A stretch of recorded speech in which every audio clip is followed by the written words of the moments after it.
like Peter Thiel's people have a new investment that they want to recommend to us. We're just like, we're super excited about it. Tell us exactly what you're doing. So I told them exactly what I was doing. And I was like, oh, we're like a free speech digital advertising platform. And they were like, what exactly do you mean by free speech advertising platform? Before the meeting even ended, they were just like, you can't back with this. Welcome to the LandTrust Podcast, where land, technology, and the outdoors meet. Whether you're a landowner, an outdoor enthusiast, or someone curious about the future of recreation on private land, you're in the right place. Each episode, we share real stories from the LandTrust community, from unforgettable guest experiences to conversations with landowners about their land and why they choose to share it, plus interviews with leaders, shaping how we all experience the outdoors. And now, here's your host, Nick Castro. Welcome to the LandTrust Podcast, where land, technology, and the outdoors come together. This episode is part of our Outsides Insider series, where we sit down with the founders, operators, and insiders shaping the future of the outdoor industry. I'm your host, Nick Castro, and I'm the founder of LandTrust. Quick disclaimer, as always, the views and opinions expressed by our guests are their own and not necessarily those of their companies or of LandTrust. Today, we're talking with Brian Aitken, the founder and CEO of Topple.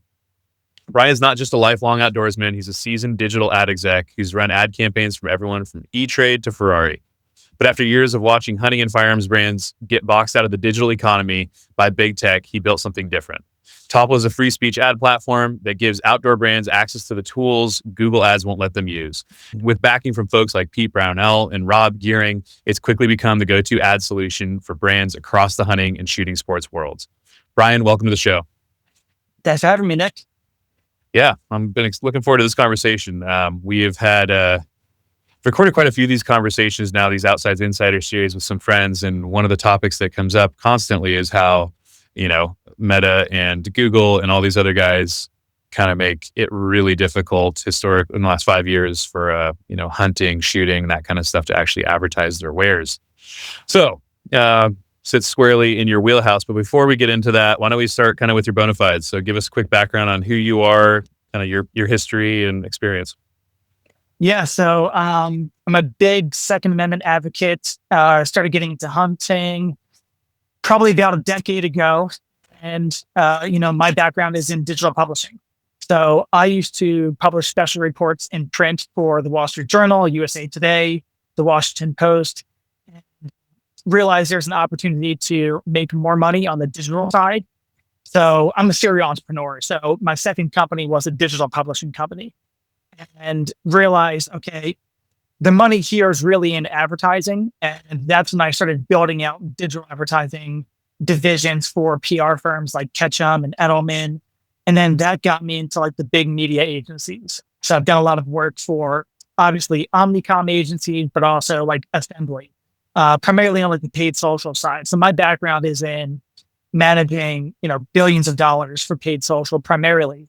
And then getting into programmatic, display, video, everything else. Yeah, it's funny. We both, we share that in common. I spent a decade in ad tech before starting LandTrust. And you were on the buy side. So I was the guy always trying to get an email into you and get a meeting and maybe take you out for drinks. But yeah, I spent a long time in that industry. I think it's a very good industry to understand, especially if you want to build a business, like understanding how to do digital acquisition and run digital advertising effectively is a really good skill set. So yeah, definitely share a lot of kind of background on that piece. Okay, so why don't you tell us a little bit about Topple for people who don't know Topple? So in the simplest terms, Topple is like Google Ads, but free speech. So we allow brands to advertise anything they want so long as it's legal to do so in the jurisdiction that the ad is being served in. And we work with publishing partners that, Google and the Trade Desk and a lot of other demand side platforms don't really want to work with. So one of the biggest publishing partners that we signed on very early on was AR15.com. And in my early days, going back to like 2016, we started getting inundated with requests to make sure that ads weren't being served on certain sites. Yeah. And so I had to work with Google and all the different DSPs Blacklist. to make sure. Yeah, exactly. Yeah. And I mean, that kind of became like my call sheet, right? So I had a list of all of these different websites that we weren't allowed to advertise on, whether it was the Blaze or the Federalist or I remember Broker. Breitbart. Yeah, Breitbart was one of the first ones. Yeah. I met Andrew way back in the day. Yeah. That's cool. But yeah, the dates, he was a great guy. And that guy could hold his own in a massive ballroom. Like you knew where Andrew was. Yeah. But that dates like the free market side of me. Like I've always been, I wouldn't say that I've always been interested in like free market economics and liberty, but at least for me, like it happened to me. And I've become like a staunch advocate for liberty and free speech and individual rights. And that's a good thing to advocate for. You know, as a kid, I didn't really know you needed to. And then as a young adult, all of a sudden it's like, wait a second, these things are insanely important. And I found myself kind of being like an outsider on Madison Avenue, where like I had to be like secretly like, you know, a small L libertarian or like a free market advocate. And, you know, you would go out there and try to make friends at the happy hours by saying, no, I'm socially liberal, fiscally conservative. And it's like, really, I just want people to do whatever they want. I'm so glad that I got out of the rights of other people. Yeah, I'm so glad I got out of the business before the real kind of woke, you know, era happened, and that, you know, 2019, 2020, like, you know, I was out by then. Yeah. So I was like running this business. I started this business and I was like, see you later. I'm so glad, because I would have had to sing for my supper. You were at least a buyer. Like I was a seller. I would have had to just go in there and smile and say, may I have some more, please? You know? Yeah, no, it was great. You know, I weighed 35 pounds more than I weigh now because guys like you were taking me out to dinner every night. Yep. It was horrible for my lifestyle, but not that being an entrepreneur is, you know, great for anyone's lifestyle, but it's still healthier. Yeah, but like, you know, I make my own dinner. Yeah, totally. Okay, so, you know, you saw this, and I remember the blacklist, and I remember that was starting to really get going. And yeah, blacklists, again, just for people who don't understand, you know, big advertisers would say, you have to ensure that my ads don't show up here. And blacklists started with things like porn, which, okay, absolutely. You know, that's where it started. You had really questionable, you know, like really shady parts of the web. Of course, you don't want your ads showing up there. But then it started to get like, again, like Breitbart's just a news site. Yes, it's on the right wing, but so is most, you know, a majority of the country. Like it wasn't this crazy stuff. It wasn't porn or, you know, snuff videos or, you know, crazy stuff that's on the web. It was just like, oh, it's a news site. You know, I remember starting to see that, like, oh, this is interesting. Again, that's where I made my exit. So you saw all that. You said, oh, blacklists are actually my client base. Again, setting aside nefarious things, but like, hey, there's all these websites that are legitimate, have great traffic, great audience engagement. They're not doing shady or, you know, morally bankrupt things. Let's call those guys. If you think about it, it's almost the exact opposite, right? Like a lot of that writing is responsible, independent journalism, and they're trying to hold our public officials accountable. And when they do that, you know, they have the machine weaponized against them. So now big tech is saying, okay, well, we're not going to allow you to make money off of advertising revenue, even though the people reading your content might be interested in taking out a credit card from Chase, or they might be interested in buying a car or whatever the case might be. And we turns out they're just normal consumers, just like everybody else. But what we found is that, the way in was really by identifying all of the publishers that had been blacklisted, as well as the advertisers. Right. Because we've talked about it on the publisher side, but there's a ton of advertisers, especially in the hunting and firearms space, that, you know, they're law abiding companies that pay taxes, and yet they can't advertise when they use Google or when they use Meta, or if they can, like they get shadow banned or just like, you know, completely banned after they run like a week's worth of campaigns. Yeah, we've experienced it many times. Oh my gosh. Yeah. And just to like, if you don't know, LandTrust, we are a bookings platform for like do-it-yourself outdoor experiences. Yes, hunting is one of those types of activities, but, you know, like as mundane as like getting outdoors, but hey, it has to do with hunting, and you know, Google's crawling your website, and we've had so many problems advertising over the years. That's crazy. Yes. Yeah. Like companies like LandTrust, perfect for Topple, right? So what we did was we pulled all of these different publishers together. We curated what we felt like were the top conservative firearms and hunting websites, and we built what we officially called like a network. But it's turned more into a platform at this point, where we've got publishers on one side and brands that want to advertise and connect with those consumers on the other side. So now our advertisers include brands like Beretta and Magpul, Aero Precision. Everything from like, shotgun chokes to ammunition. Yeah. Yeah. And again, I've had a handful. They're not released yet. They're coming out in the next few weeks, but I've talked to quite a few folks in this series that, this has come up multiple times. Because there has been such an issue in the last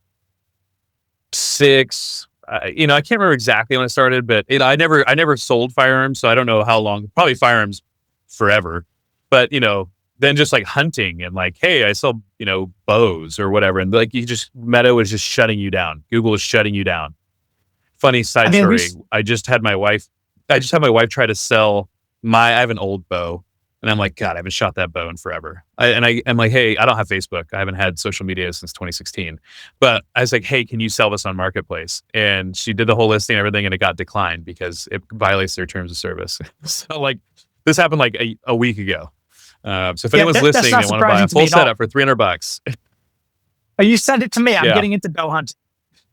Okay, yeah, you're gonna want a newer bow, but yeah, this is the issues that we felt. Now, what I've seen, obviously the election was a big vibe shift, and you saw people trying to shapeshift, which whatever, if they're shapeshifting more towards freedom of speech and, a constitutionally protected thing like the Second Amendment, great. But I think, and I've heard anecdotally from some buddies who are running ads now that they're actually running ads on Meta's platform that do have a firearm in it, which is like unheard of. Now, you're at the whim still and you never know and whatever. It's kind of anecdotal, but there has been a bit. Have you seen a vibe shift at all in the major platforms? In the major platforms, we've been hearing kind of the opposite. Like even when brands will use, the anecdote from an advertiser that I talked to this week was they sometimes put a banana in a holster to try to simulate like the concealed carry product. And even the banana gets flagged as a weapon. So that, that campaign gets down. So I know that there's been, great podcasts, where, the industry tech leaders are coming out saying that, they're pro free speech. Maybe they really actually are, but ultimately we haven't seen a significant change in the way that brands can advertise. Zuckerberg is just shape-shifting. He's trying to ride the vibe, and it's already like he's tried to really get in there right at the end when it would seem like, hey, Trump's going to win. And it's self-preservation. Yeah, for sure it is. It's just like he's just pandering. I certainly, Google doesn't even have you can't contact Google. So, when stuff goes wrong, it's just like, okay, like it's just. That's one of the things that we pride ourselves on. So we are a demand side platform that's like Google or like advertising through Meta. We have like really solid customer support where, we will respond within 24 hours to any email that's sent to our support. When people have questions about getting pixel set up or, hey, does my campaign work okay? Did I set it up right? Like we'll jump in and take a look at it for brands before they even launch. Because a lot of these people, you have to remember, they haven't been like allowed to advertise. So it's kind of an immature marketplace, right? Like a lot of these marketers are thinking, I have to go direct to a website and buy the ads on that website. I have no idea if anything's driving conversions. I can't do retargeting. So they've got no idea what's working and what isn't. They're used to just like buying print media and going to ship. And, we can offer them a whole lot more than. Yeah, I was going to ask you on that point. So for those who are listening, and again, the audience of this series on the LandTrust podcast is really, this is what I call our Outsides Insiders series. So I have these conversations with other founders or operators or people who are kind of in the business, and kind of shaping where this industry is going. We call it rec tech.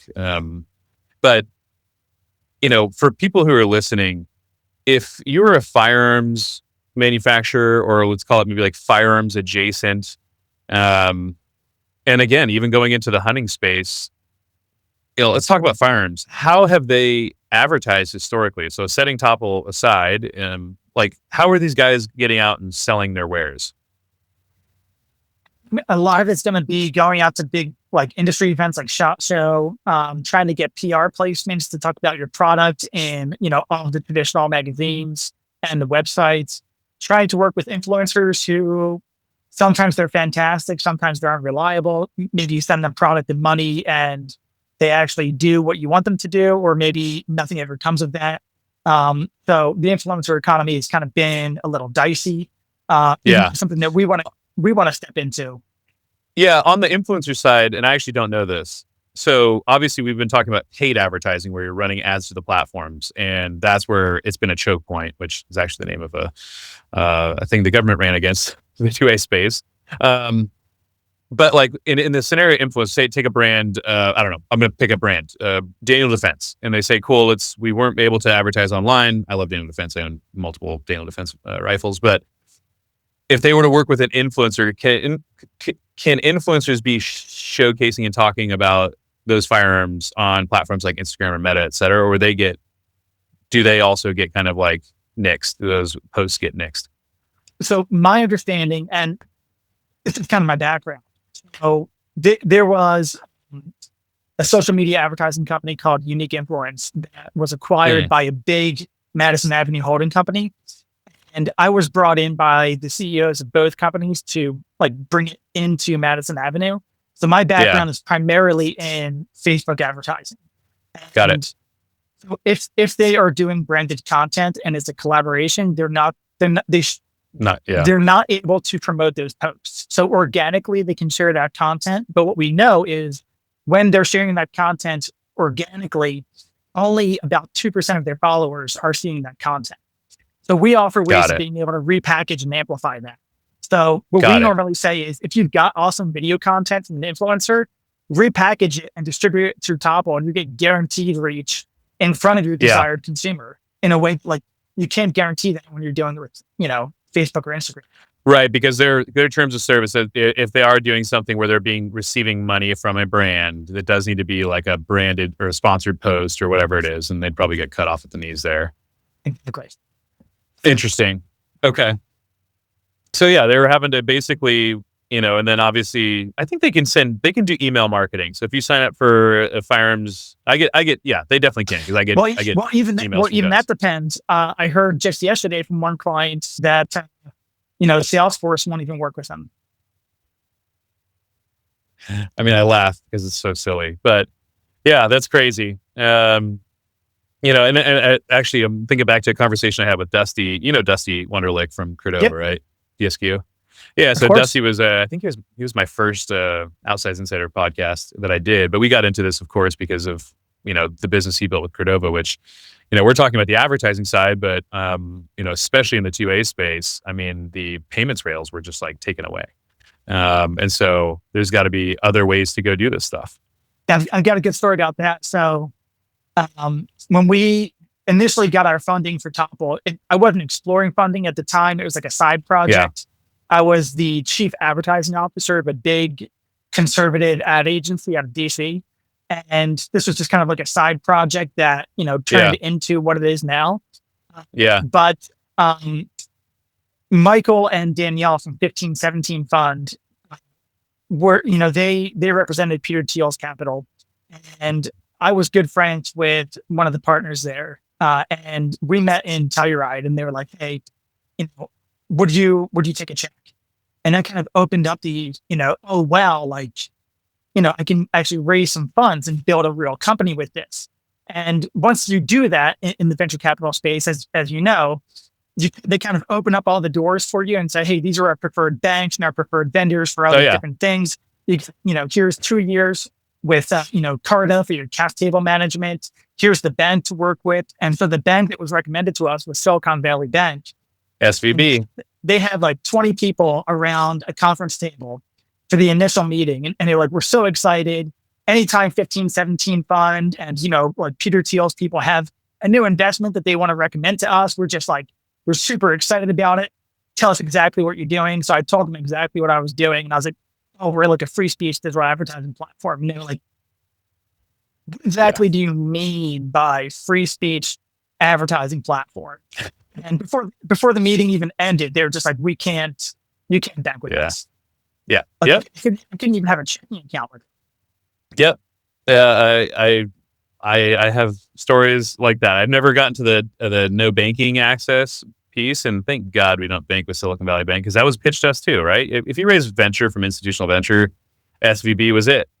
And I remember when SVB tanked, I'm getting frantic calls from, VCs being like, is everything okay? And I'm like, yeah, I bank with Bell Bank. They're out of Fargo. Like, they're a real bank, privately owned bank. They just do crazy things like just bank, they're not, doing all these exotic products. And yeah, no. So it's one of the things that Dusty and I talked about, which is this 2A space. And I would say I put the hunt, not all of the hunt category, like obviously gear manufacturers like making clothing don't face this stuff. But if you're touching weapons, generally, like, the industry is probably a lot smaller than it should be, just because of the lack of capital, both on the fundraising side and financing side, but also payments rails and all the other stuff that that story like you told is not rare, and we're probably smaller than we should be just because of that. Yeah, I agree, but I think part of that too is like, even the people that invest are somewhat sensitive to the LPs that that they're working with, that are in their fund. Oh yeah. You try to find ways to like phrase it in a way where it's like, oh, it's like this free market advertising platform. It's like, just celebrate it, man. Lean into it. Like, guns, ammo. When you look at the ads that perform the best, they've got explosions, they've got automatic weapons. Like, turns out people that own guns, like guns, and like are pretty into what they do. I mean, a sidebar. I remember I was meeting with a fund. It was my seed round out of Seattle, so red flag.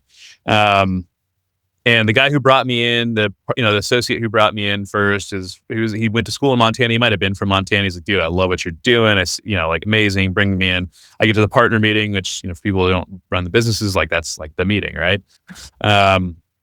Literally 5 or 10 minutes into the pitch, the gal who runs the fund is like, stop. I get what you're doing. I'm not a hunter, but I love it. And I see what the application is. We're writing a check. And it's still the only meeting I've ever had where that happened. And so I didn't even know what to do. Like, do I keep talking or do I hang up? Talking. Like, what do you do? Stop talking.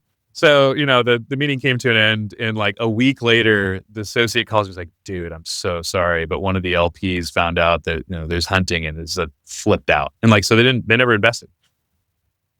Yes, that happens. We've sent over term sheets, and LPs got to look at, what Topple actually does. And we don't hide it. Like, if you go to the homepage, why would you? There's guns all over it. It's literally, we've got a video on the homepage where it's just guns and video testimonials from gun clients of ours talking about how great we are. Like, we lean into it. It's who we are. And when we're telling brands like what really works, it's not self-censoring. And we have to coach them on this, because they've been forced by Google and Facebook and Instagram to self-censor who they are. And so many of these companies have been like, well, if we can't advertise the guns that we sell, maybe we can advertise a hat and try to get people to our website that way. And it's like, you know what? People don't want to click on an ad for it. They want to see the latest and greatest in what you're doing. Yes. Yeah, for sure. It is. I mean, it's funny. I think, and like, referencing back to that episode I did with Dusty, it's like, it's the only constitutionally protected, like, consumer product that we got out there, and we're like pussyfooting around it, frankly. So it is. I mean, it's great to have opportunities for people in the 2A, and again, 2A adjacent. I put hunting very much in that, because anything that touches weapons is there. I mean, like, we're talking knives, broadhead makers, like all this stuff. We're just like, nope, can't do it. And we've got all those categories advertised on Topple at this point. To give you an idea of like how challenging it could be if we're talking about like the venture capital side and investing. When I was raising funds, I was just like, I want to create a company that provides value. I want to make money immediately, and I want to help our advertisers make money like immediately. Like, we just want to do what we do very well and focus on the basics. And for a lot of investors, that was like not big enough. They would rather put 10 million into something that maybe had a 1 in 1,000 shot of becoming a unicorn, or maybe like 1 in a million shot of becoming a unicorn, than something that, was already generating revenue, had a clear path to profitability, and was immediately out of the gate providing value to customers. Yeah.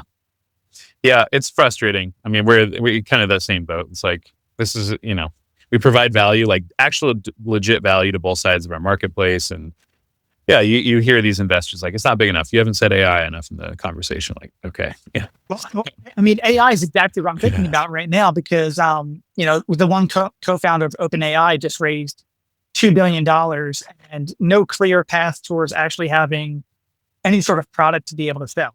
And I can't remember what the valuation was, but you hear this story time and time again. And it's like, man, if guys like you and I had access to a fraction of that kind of, unicorn capital, imagine the value that we could actually provide to our communities.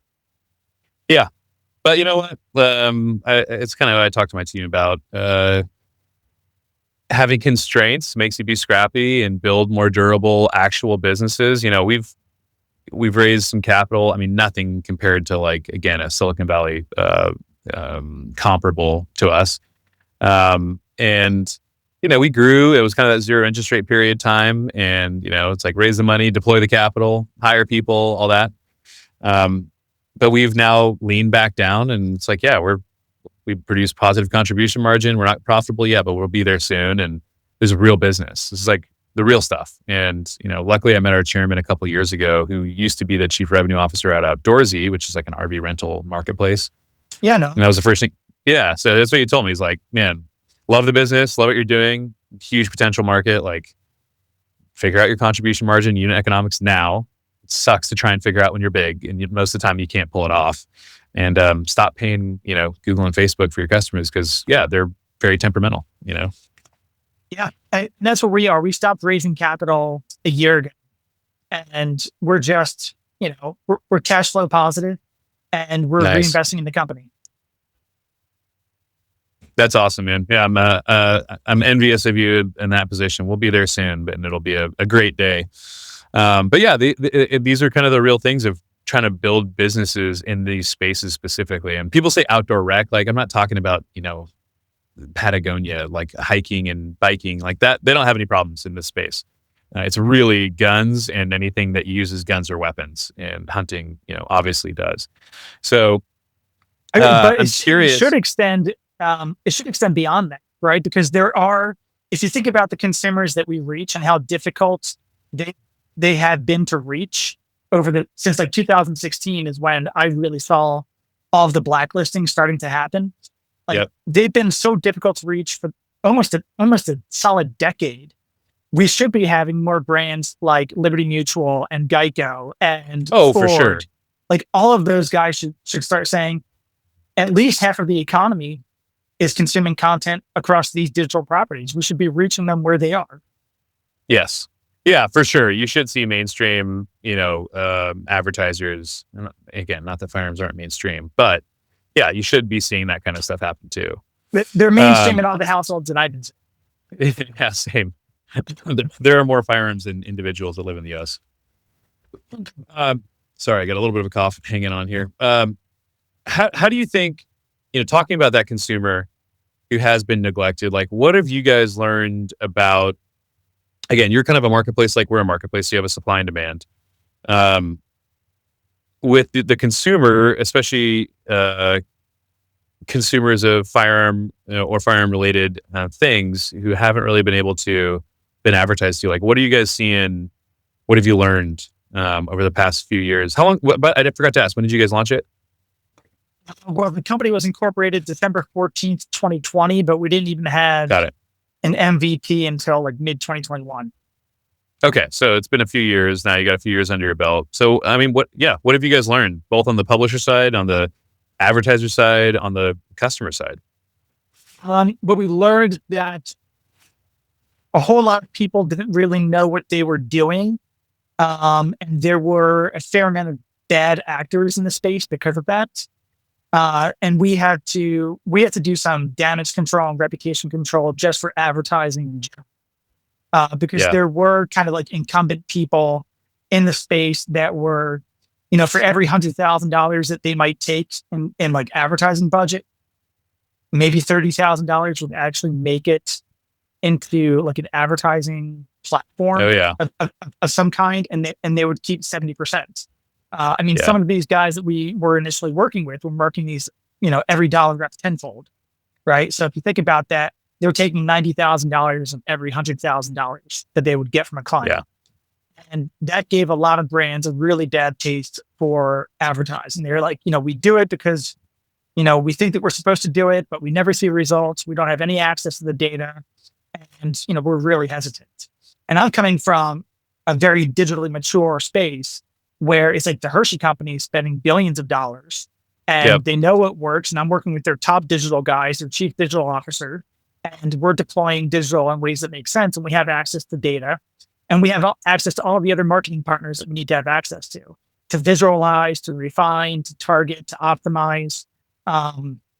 So we learned pretty early on that we really need to focus on quality and not quantity. Because when you're working with, companies like 20th Century Fox and E-Trade and all of those brands, it's like, we need to get as many ads served in front of as many eyeballs as possible. And then in this space, it was a lot of educating. On the publisher side, it was, listen, you haven't been able to serve and monetize ads on your website from programmatic partners for probably a decade, if ever. And you're trying to be, to serve as many ads as possible, thinking, you're chasing 35-cent CPMs, trying to make as much money off of that as possible. We don't want to play that game. We want to pay you premium CPMs for your inventory, but we only want premium placements that people are actually going to see and engage with, that's going to lead to, sales and revenue for the advertisers. Because the better job that we do for the advertisers, the more products that we can actually help them sell, the more they're going to spend on advertising and the more that you're going to make as a publisher. So there was a whole lot of educating on both sides that had to happen, to be honest. Yeah, I worked quite a bit in kind of the performance world. And again, for the lay person, meaning advertisers who pay you on acquired customers or sales, right? So they're not paying you on showing an ad. They're paying you on when someone clicks through the ad and buys something or books something or whatever, right? And that's always the best. If you can do that, it's as good as it gets because it's so easy. Attribution, if you can do like, I see, I click, I buy, and you can show them that, and they're like happy to pay you way more. But when you're just paying people, and you don't have any attribution and you can't make your case, it's harder. So as close as you can get to a performance-based model that, is ideal. Now it's difficult. Obviously different products are harder to sell online than others, et cetera. But yeah, we saw that a bunch. And certainly, as a publisher, having a bunch of, 50 ad units on a page and kind of like meh products it's not good for your brand. There's a certain brand diminishment point, there. We've got a seat at the table for, publishers like AR15.com, publishers like Gunbroker, where, when they're overhauling their website, we'll sit down and we'll look at it with them. While it's still sitting in Figma, while they're still in the design phase, and we'll say, okay, cool. This is what the most effective digital advertising placement would be on all these different pages. So at this point, it's a very collaborative relationship with the publishers. And I think the reason that happened is because we implemented what's called an ad zone quality score, where because we were seeing so many impressions being served and the conversion rate and the engagement was not where we needed it to be, we implemented this ad zone quality score where it's based off of, are these ads actually viewable? Are human beings actually seeing these ads? Are they engaging with them? And do they result in sales down funnel? And that became a really important point for us because it was really like an inflection point for the company, right? We said we're no longer going to, the first year we served 4 billion impressions. And we were like, awesome, great, 4 billion impressions. And our investors wanted to see big numbers on the impression side. Of course. I realized that's not what the advertisers want to see. And if I want to be around post venture capital, I need to make sure I'm providing value to the advertisers, even if it's not what the investors want to see, for the first year or whatever the case might be. But that ad zone quality score really helped the publishers understand, when they started getting dinged on monetization because they had ads that they were serving, millions of ads that they were serving, No one actually below the saw. fold, not viewable, all that stuff. Yeah. We refunded advertisers, and we told publishers, we can't pay you for those ads. We can't allow for our brands to pay for those ads if nobody saw them, engaged with them, or wound up buying products. Yeah, which is commendable that's for perfect sure. Course. That's perfect course performance advertising, right? But that's not the way that it had been in the firearms and hunting industries.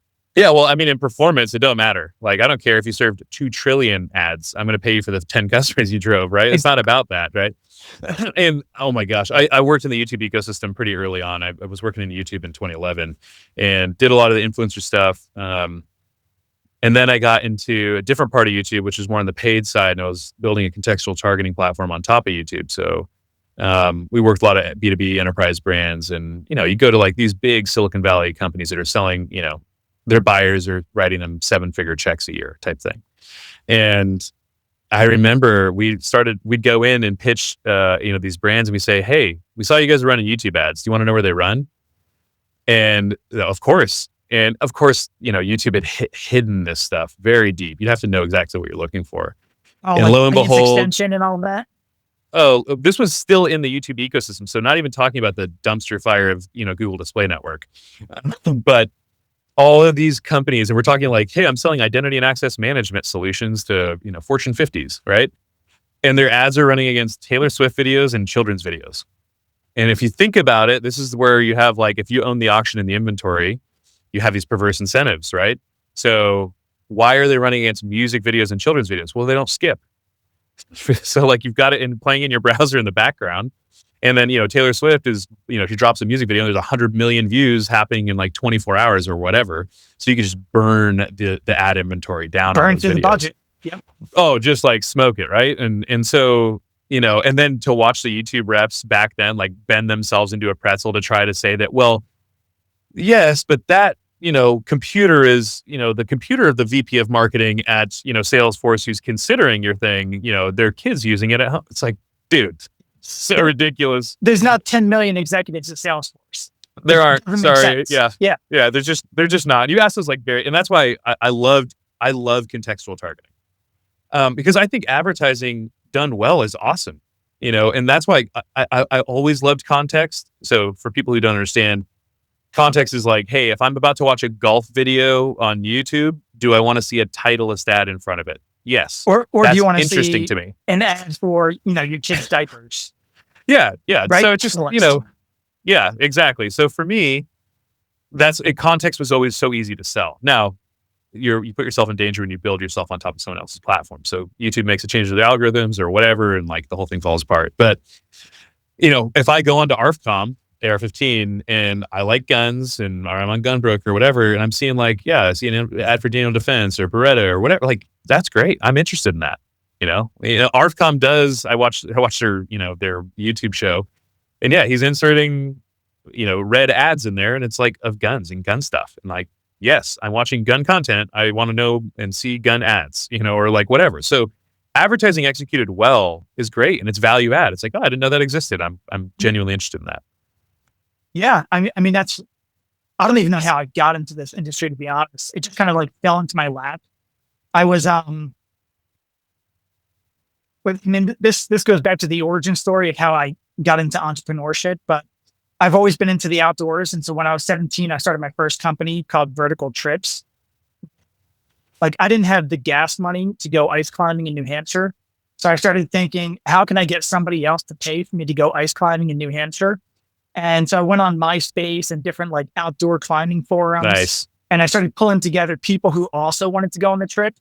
And then I got like a bunch of different, at this point, Airbnb didn't even exist. So I was just trying to find Craigslist, whatever. Yeah. Rental houses that had like a sauna, and I would find climbing guides and, local pizza places, pull together like a week-long trip for the ice climbing. And the first trip I made like $2,000 as a 17-year-old who had previously been working at Best Buy.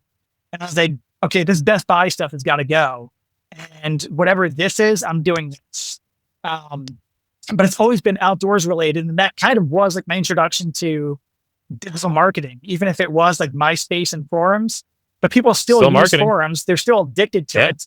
And MySpace has just evolved into like other social communities. of which,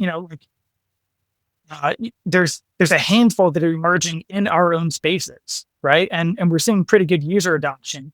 And what Topple's been doing, we've been having conversations with all of these new emerging social platforms about how Topple can be the underlying monetization infrastructure for their entire ecosystem. So they've got a social platform and they're like, hey, we've built this, but we don't have 1,000 advertisers and it's really difficult to go out and sell. You have to have an ad sales team. Yeah. You have to have an ad sales team, and you should have a direct ad sales team. Yep. But you can plug in our code at the same time and get passive revenue effectively day one. Yeah. I launched LandTrust in forums, like old school forums, like, from 1999 type thing. And like hunters still use these things, and it's crazy. You go in, the user experience, it's wild. But that's how I launched LandTrust. Like went into, hunting forum in New Jersey, did a post with like a landing page with the value prop and was like, hey, we're about to launch this thing, sign up. And we had 65% conversion rate on, people form filling with their phone numbers and email addresses, et cetera, which 65% conversion rate for people who don't know is freaking unheard of unless you're giving away money or something. So yeah, I totally. And people who use forums are rabid, engagement, like adopters. So like, yes, forums, it sounds crazy. I mean, Reddit is effectively the world's largest forum, but, so I'm curious, you've been running the business pre and post election, obviously, from a 2A perspective, from selling of firearms, they always say here in the US, for people who aren't in the US, like, traditionally Republicans are viewed as pro 2A and, Democrats are viewed as not pro 2A. So, when a Democrat gets elected president, they always call him like the best firearm salesman of the year, right? Obama got it, Biden got it. What's been the vibe since the election? Because someone like Trump gets elected, and there's not this panic like, oh shit, they might put more restrictions on buying firearms, and so like I'm gonna go buy it now. I'm gonna go buy ammo. I'm gonna buy guns and like stockpile this because who knows what's gonna happen under this leadership. Versus, there's maybe 2 or 3 different answers to that. The first one is like the Biden answer, which is there's a lot of talk in the industry about firearm sales, ammunition sales, everything being down and having been down before the election. Really for like the last 2 years. What we've seen is a massive uptick in consumer interest, especially so we just wrapped up some consumer insights analysis, and we looked at about $10 million worth of purchases that have taken place across Topple's platform. So these are purchases that we've tracked with conversion pixels, which is just a little piece of code that sits on an advertiser's website. And so we know if somebody, and we're only tracking click-through, so no view-through conversions. We're only tracking if somebody saw an ad for a brand, clicked on it, and then completed a purchase within, that advertiser's attribution window. And we're seeing $10 million worth of purchases. We looked at the last 7 weeks as well as like year to date, and April and May were down compared to last year, but January, February, and March were 2.5 to 3 times greater sales than 2024. And so far, June looks like it's going to be bigger than either April or May. So we're seeing a big uptick in June. I'm not entirely sure why, but consumer confidence seems to be increasing. We're seeing a lot more people interested in a wide variety of products, and we're seeing a massive uptick in conversion rates just in the last 3 weeks. Interesting. Yeah, our June is starting to shape up too. So we'll see. June is usually, when you're we do more than hunting, but hunting is still probably 85% of revenue for us. Usually June is the slowest month of the year for anyone in the hunting industry. It's the furthest away from seasons. And, then July comes around, people start waking up. We're like, oh, hunting season's about a month and a half away. So we're starting to see some of those. And people wanting to like complete AR builds. So they're looking for products in like the AR space. They're looking for a lot of products in like personal defense.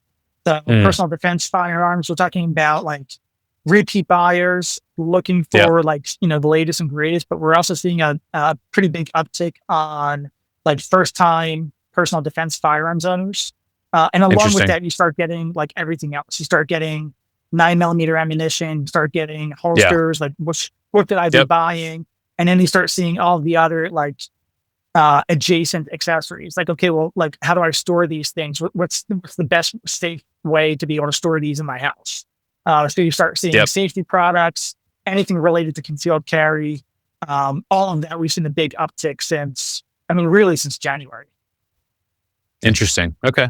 Well, yeah, that is it is interesting perspective because it's kind of any of the firearms manufacturers or people who love firearms, generally speaking, want to see Republicans elected to office because of the 2A. I mean, predominantly. And again, it doesn't always shake out that way, but it is kind of this like weird thing where it's like, cool, that happens. And then historically we have seen people kind of not buy as much. Yeah, the panic buying slows down for sure. So it's interesting to hear that it's still rolling. Cool, man. What else do you have? What else would you like to talk about? Any contrarian perspectives on the industry? Like, where do you think we're going in the next, 2 to 5 years? I don't think it's necessarily contrarian. Like, honestly, I think brands need to really just like focus on the basics. I think a lot of the times you're a performance marketer, so you get this. But a lot of marketers can like get into a company and say, cool, we're going to turn on performance marketing day one. Nobody knows the company exists. They've never heard of the company before. And you're competing against, giants, like giant incumbents who had massive brand awareness.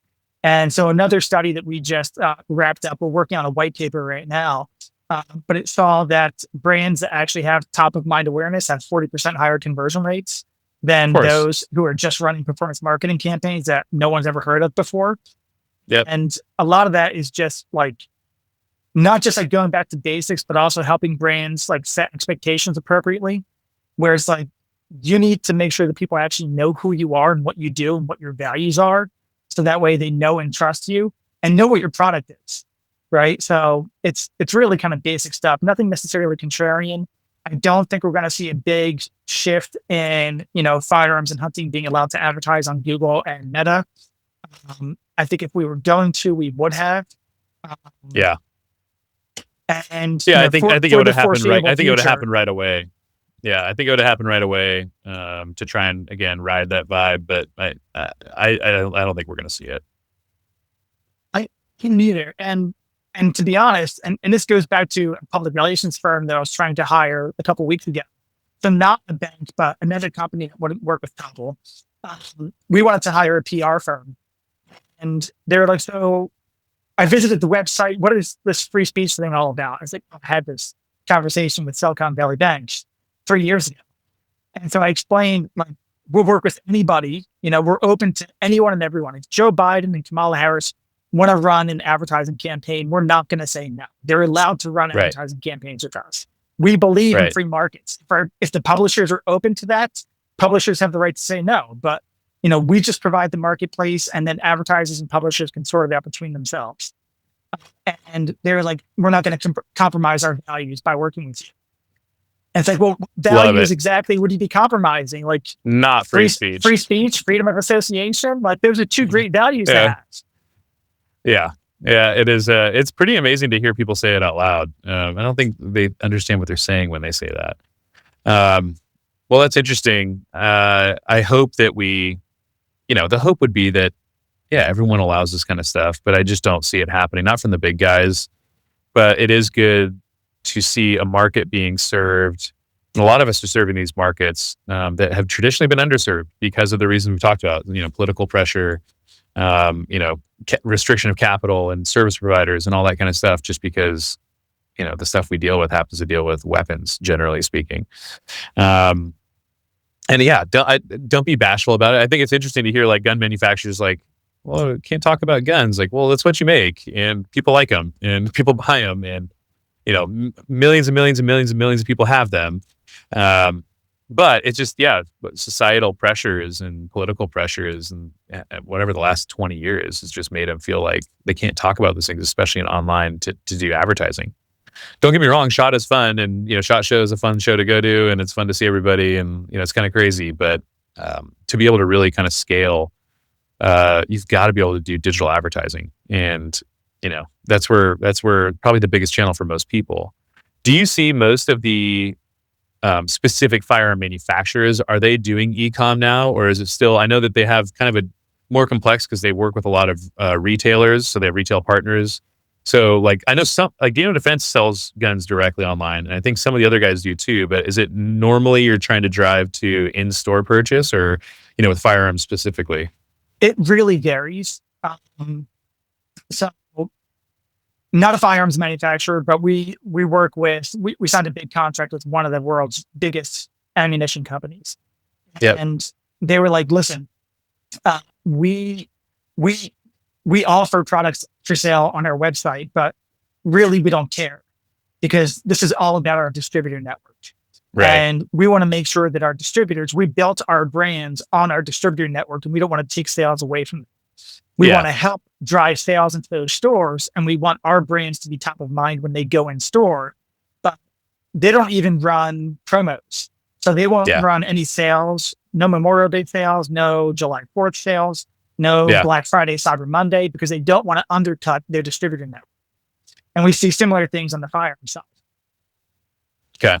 Yeah, it's a world that I haven't dealt with, because you got to be careful with those kind of retail distributor relationships too, and you don't want to be perceived as cutting them out. It's one of the benefits of being purely a digital, Yeah, but a lot of other companies that built themselves on forums like AR15.com, and are now these, giant companies in the firearm space. They have a big retail and distribution network, but they've also made the pivot to direct to consumer. And within the last couple of years, we've been working with a lot of those brands to help them, drive qualified site traffic and get conversions on their site. Yeah. Interesting. Well, cool, man. How, what trips do you have planned? What kind of hunting or fishing or outdoor adventures do you have planned coming up? Well, that's a great question. So I just wrapped up my 300th hour unsuccessfully hunting black bear in the beautiful mountains of Montana. Oh man. Yeah. It's a good time to go out with guys and, it is. Go hiking with guns. It's fun when you can actually get whatever it is that you're hunting. But I've got a friend who said, listen, if you just want to get the job done, come up to Alaska, we'll get you a brown bear.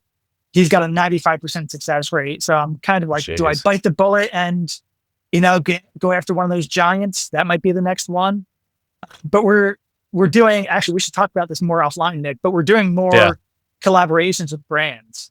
So cool. When we work with brands, we're going on elk hunts and bear hunts. Yep. We have a hunt in Tajikistan with a couple of our brand partners that's coming up for a sheep hunt. Awesome. But yeah, we're just getting after it. That's cool, man. Well, yeah, before we got on, we have both the same age kids. You have boys and girls, or you have a mix? I have a 6-year-old son, and then the other 2 are daughters. Nice. Yeah, I've got all girls, but 6, 4, and 2. So we're both in the same position of very busy. I'll probably get out a couple of days this year, but it's not a lot of days in the field. And that's where, I'm a believer that platforms like what we're building and others in the rec tech space is like effective use of time outdoors, because it's precious at this stage of life. Yeah, no, I love what you guys built over there. So for me, it's like I don't know if this is appropriate, but for me, it's like the Airbnb of hunting. It's like, cool, where do I want to hunt? What do I want to look at? So I find myself just browsing your site like all the time. Like, okay, cool. Where's the next falcon? Yep. Yeah. No, look, for a while there, I tried to like fight the comparison, but then every customer says it. So it's like, whatever, just be what your customers say you are. If that's how they describe it, it's how I describe you. I tried fighting the whole Google ads for firearms, but you know what? It is what it is. It's like, that's an easy way of people to describe you. People understand it immediately, whatever. Right. And both those companies are pretty big and pretty profitable. So yeah, that's good. Well, I appreciate you coming on, Brian. Let people know where they should follow you as an individual or the business or anything else. If the conversation is interesting, like tell people where to find you. Yeah, if you want to see a ton of pictures of me flying places in a very small plane with my kids, or random hunting pictures, you can follow me on Instagram at Brian D. Aitken. Or if you want to follow the company, it's at We Are Topple. And of course, the website's wearetopple.com. Awesome, man. Well, I appreciate you coming on, and we'll talk soon. Likewise. Thanks very much, Nick. If you enjoyed the episode, please do us a favor, hit the like button, subscribe to the podcast, comment on it. You can actually comment on podcasts now. I didn't even know that until we started doing this. We're on Spotify, YouTube, Apple Podcasts, and a few other platforms as well. If you do that, it helps us grow and keep bringing great guests on like Brian. Follow LandTrust Podcast on Instagram at LandTrust_hunt. You can follow us on YouTube, Spotify, Apple Podcasts, etc. And if you haven't already, head to landtrust.com, create your free account. Whether you're looking for your next hunt, fishing trip, get outdoor with the kids, or you want to host people and generate some income from your land, go to landtrust.com, create a free account. It's free to join. And we have great customer service. They're always waiting to help you navigate the site or answer any questions that you might have. Thanks again for tuning into the LandTrust Podcast and this episode of Outsides Insiders. We'll catch you on the next one.